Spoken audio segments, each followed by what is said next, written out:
जी, परमानंद सिंह, सबसे पहले तो आपको धन्यवाद। आप जो है इतने मेहनत कर करके पब्लिक का जो न्यूज़ ले रहे हैं, पब्लिक से स्टेटमेंट ले रहे हैं, इसके लिए आपको बहुत बहुत धन्यवाद।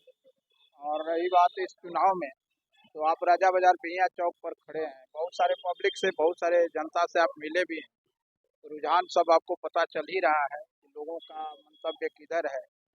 देखिए, मैं ये कहना चाहूँगा कि कोई भी गवर्नमेंट बने अपने देश में, तो उसकी एक विजन होती है, और अगर विजन देश के लोगों के साथ नहीं जुड़ता है तो वो गवर्नमेंट नकारा साबित हो जाती है और उसे जाना ही पड़ता है।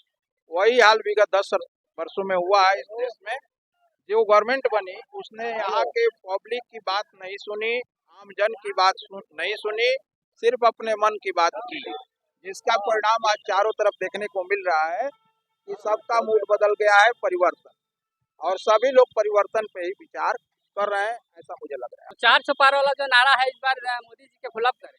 देखिए, बोलना तो कुछ भी है, हमारे संविधान के आर्टिकल 19 में ये अधिकार है, सबको बोलने का अधिकार है, मौलिक अधिकार के अंतर्गत ये प्राप्त हुआ है, कोई बोल सकता है। मगर बोलने का आधार मुझे समझ में नहीं आ रहा है कि ये किस प्रकार से बोला जा रहा है। एक तरफ ये लोग 400 पार का नारा देते हैं, विपक्ष वाले बोलते हैं अंतिम संस्कार, अंतिम संस्कार। तो सवाल ये बनता है कि कहीं ना कहीं पब्लिक के हित में काम नहीं हुआ है। अगर पब्लिक के हित में काम हुआ रहता तो पब्लिक का आज जो आप घूम घूम के देख रहे हैं, सुन रहे हैं, आवाज आप तक पहुंच रही है, वो गवर्नमेंट के समर्थन में होता, न कि विपरीत। और अभी जो ईडी के सभा मारा आपके जो आम आदमी पार्टी का नेता केजरीवाल, अभी आपके छोड़ा गया है मान के चलिए इलेक्शन को लेके। इसके बाद अगर प्रधानमंत्री अगर ये लोग महागठबंधन की सरकार नहीं बन रहा है तो क्या इस बार केजरीवाल के क्या? देखिए, हमारे भारत का इतिहास ऐसा रहा है, कभी हमारे देश में जोधा जोधा में लड़ाई हुआ करता था। भारत कई इतिहासों के घटनाक्रम को अपने दृष्टि से देखा है, झेला है।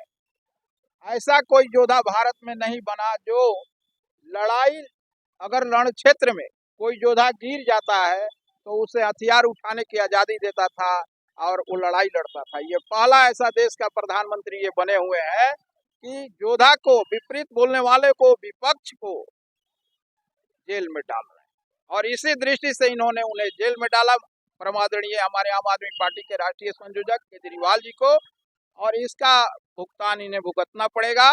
जनता बात सब कुछ समझ गई है। ये जेल भेज करके विपक्ष को कमजोर करना चाहते हैं, विपक्ष को दबाना चाहते हैं और विपक्ष की आवाज को दबाना चाहते हैं। आपने कभी सुना होगा लोहिया जी, राम मनोहर लोहिया, और नेहरू जी के जमाने में जब चुनाव लड़ते थे तो लोहिया जी का नॉमिनेशन में नेहरू जी मदद करते थे ताकि विपक्ष में कोई बोलने वाला हो। ये भारत है हमारा, और इस देश के कल्चर के साथ आज हमारे इस देश में खिलवाड़ हो रहा है, इसकी परंपरा को तोड़ा जा रहा है।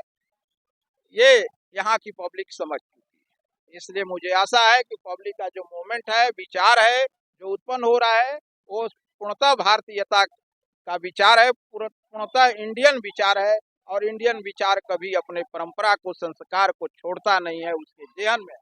गठबंधन की सरकार अगर बन रहा है तो केजरीवाल को क्या प्रधानमंत्री देखना चाहिए? देखिए, केजरीवाल भ्रष्टाचार का काल है। जब से हमारी पार्टी ये बनी है, आम आदमी पार्टी, एक ही भ्रष्टाचार का एक ही काल, केजरीवाल केजरीवाल 2014 में जब हम लोग चुनाव जीते थे, यही नगर पंचायत भी यहाँ है, घूम घूम कर हमने नारा लगाया था, हम लोगों ने, यहाँ के पार्टी कार्यकर्ताओं ने नारा लगाया केजरीवाल के समर्थन में। आज केजरीवाल को तंग किया जा रहा है, तबाह किया जा रहा है, ताकि विपक्ष की आवाज कमजोर पड़ जाए और माननीय प्रधानमंत्री और बीजेपी के लोग जीत कर बैक साइड से चले आए। तो ये जो है मेरे ख्याल से लोकतंत्र के हित में नहीं है। विपक्ष को कभी ईडी सीबीआई का डर नहीं दिखाना चाहिए, चाहे कोई भी सरकार बन जाए अपने देश में। अगर ऐसी करती है तो उसकी जमीन खसक सकती है, वह पुनर्स्थापित होने की उसको कोई ये नहीं, ये विलोम सोच रही है। और निश्चित रूप से यहाँ के प्रत्याशी सुदामा प्रसाद शाह को अवश्य यहाँ की जनता वोट देगी, आरा संसदीय क्षेत्र से।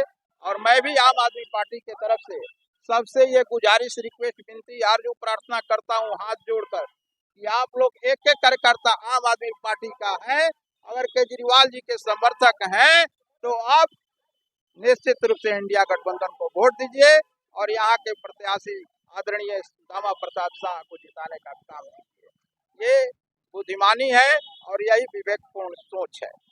ये बातें आती है जो किताब कलम पे भी जीएसटी लगा दिया, ऐसा सरकार हमने भारत में नहीं देखा। जिस देश में शिक्षा पर जीएसटी लग जाए, टैक्स लग जाए, उस देश में अनपढ़ गंवार पैदा हो जाएंगे। मुझे नहीं समझ में आ रहा है कि इस सरकार का विजन क्या है। अशिक्षित करना चाहते हैं देश को, अनपढ़ बनाना चाहते हैं, गंवार बनाना चाहते हैं देश को। तो ये सारी बातें हैं, ये सब जनता समझ रही है और इसलिए ये जो सोच बनी है निगेटिव अगेंस्ट बीजेपी बना है और इसको सभी लोग 1 जून को अवश्य अपने उंगलियों से दबा दबा करके ईवीएम को दिखाएंगे।